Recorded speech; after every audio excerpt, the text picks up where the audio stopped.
You are welcome to the Gateway to Understanding Literature in English, Literature Hub 247, where the art and science of literature are discussed. If you are a literature in English student, teacher, or literature enthusiast, why can't you fasten your belt and let's fly together into the world of literature? It's on this note I welcome you to your favorite and interesting platform on YouTube, Literature Hub 247, where we discuss literature every hour of the day. This particular video is about a poem. It's about an African poem titled New Tongue. New Tongue is composed by Elizabeth L.A. Kamara. Earlier on this platform, I've presented a comprehensive review, a comprehensive analysis, a comprehensive appreciation of this poem on this platform. So you can request for the link of the video and the link will be sent to you. So this particular video is about a Waec-style question, a Waec standard question and the model answer. And the Waec guidelines are strictly followed in answering this question. Let's go into the classroom.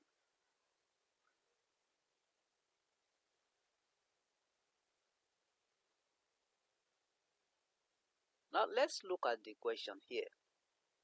Comment on the role of diction in presenting the contrast between the old and the new ways of life.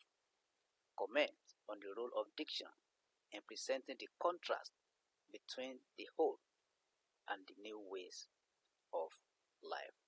Please, before we continue, let me introduce to you one of my books, one of my ebooks, which contains 200 Waec-style questions and the model answers. 200 Waec-style questions and the model answers. The book is titled Exam Ready. So, it is based on the 2026 to 2030 Waec literature syllabus. And you know, we don't have past questions yet on this syllabus. So, this serves as likely Waec questions and the answers. So, I will leave the link in the description of this video so that you can download it there. It's going to be of great help to you. Not only about answering questions, but it will deepen your knowledge of the text. Not only the poems. I have all the text. I have the questions. The question covers all the text and the poems. So it will deepen your understanding of the text and the poems in the 2026 to 2030 syllabus. We'll go back to the class.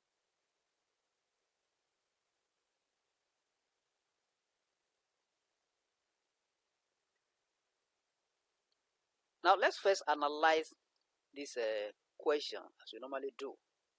Comment on the role of diction in presenting the contrast between the old and the new ways of life. If you look at this question very well, you see that we have two literary devices mentioned here. We have two literary devices mentioned here. We have diction and contrast. So what we are going to do here is to explain the meaning of diction.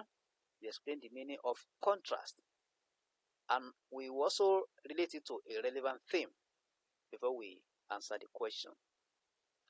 So, what do we understand by diction? Diction is a writer's deliberate choice of words and phrases, including their denotation and connotation, register and repetition. That is, a writer's deliberate choice of words and phrases, including their denotation and connotation, register and repetition. Diction shapes tone, imagery, and the reader's moral, emotional response. It is how abstract ideas become audible and felt. That is, the choice of words of a particular author or a writer shapes the tone, imagery, and reader's moral, emotional response. Now, contrast. Contrast is the technique of placing two or more elements side by side to highlight their differences. that is placing two or more elements side by side to highlight their differences. Diction is one of the tools used by Kamara to bring out the central theme. The theme is erosion of culture and loss of identity. The diction brings out the theme, erosion of culture and loss of identity. You know, when we are talking about diction and literature, it's more than saying the diction is simple or complex, or the choice of words, or the language is simple or complex. Diction is more than that. So you have to identify the different devices used and show to us why the language is simple or complex. Now, how Kamara diction sets up the contrast? That is, its choice of words in the poem. How does it set up the contrast? Kamara builds two opposing lexical words with carefully chosen words. The new quote unquote is named with bright, active, and attractive language. You know, tongue here is making reference to a language, a new language. They speak in a new tongue and dance new dances. I revel in the wonder of the new, glorified in their newness, glide into the future. Those words connote novelty, movement, pleasure, and progress. By contrast, the whole is presented through diminished, damaged, or mournful diction, whose sung as disregarded dreams, remnants, ties of family and friendship, losing broken bonds, ashes thrown into the bottomless sea. This word suggests decay, loss, and irretrievability.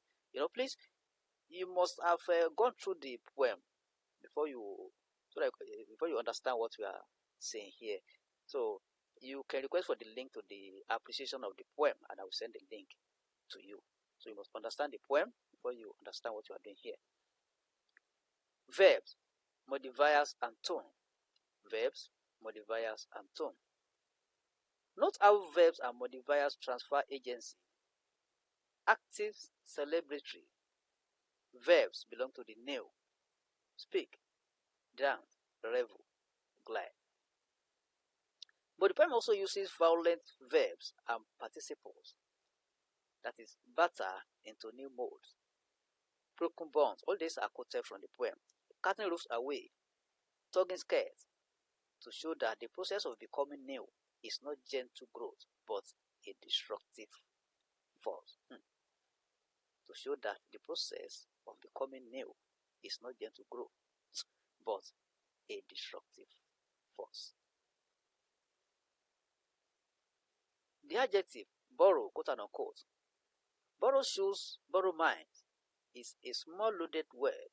It undercuts the allure of novelty by naming it inauthentic. The repeated adjectives, careless, quote unquote, and the stark phrase, every man for himself, quote unquote, creates moral judgment through diction. The name is not only different, it is selfish. We also have irony, repetition, and sound. These are used as rhetorical strategy.